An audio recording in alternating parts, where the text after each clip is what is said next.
নববর্ষ উপলক্ষে আনন্দ শোভাযাত্রায় স্বৈরাচারের প্রতিকৃতি রাখার কথা ছিল এবার, তবে শেষ মুহূর্তে এসে তা দুষ্কৃতিকারীরা পুড়িয়ে দেয়। শোভাযাত্রার সে মূল মোটিভ স্বৈরাচারের প্রতিকৃতি তৈরির দায়িত্ব আবারও শিল্পীদের দেয়া হয়েছে বলে জানিয়েছেন ঢাকা বিশ্ববিদ্যালয়ের উপাচার্য অধ্যাপক ডক্টর নিয়াজ আহমেদ খান। শনিবার ঢাবি উপাচার্য গিয়েছিলেন চারুকলা অনুষদে। সেখানে তিনি আনন্দ শোভাযাত্রার প্রস্তুতির অগ্রগতি পরিদর্শন করেন। তখনই তিনি কথা বলেন, তার কথা, আমরা একটি উদ্যোগ নিয়েছিলাম, সেখানে বাধা এসেছে। বান্ডেল থাকলে প্রতি সেনমানিতে টাকা বাঁচবে। বিকাশ সেনমানি বান্ডেল কিনে জিতুন প্রতি লেনদেনে। এ ধরনের কাজে কিছু বাধা আসবেই, ষড়যন্ত্র থাকবেই।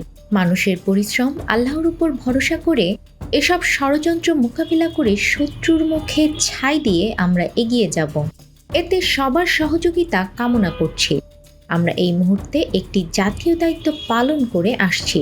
আমরা সবাইকে পাশে থাকার আহ্বান জানাই।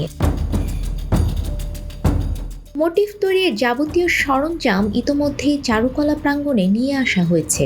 শিল্পীরা দ্রুততম সময়ে মোটিভ বানানোর কাজে লেগে পড়েছেন। আগের মোটিভটি প্রায় 1 মাস সময় নিয়ে গড়া হয়েছিল। সেটি একদিনে কিভাবে করা সম্ভব?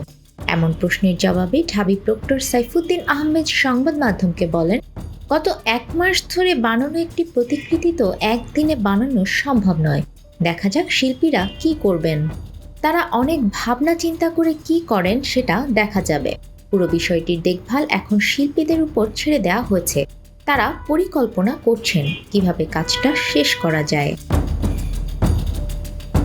নিউজ ডেস্ক, আমাদের সময়।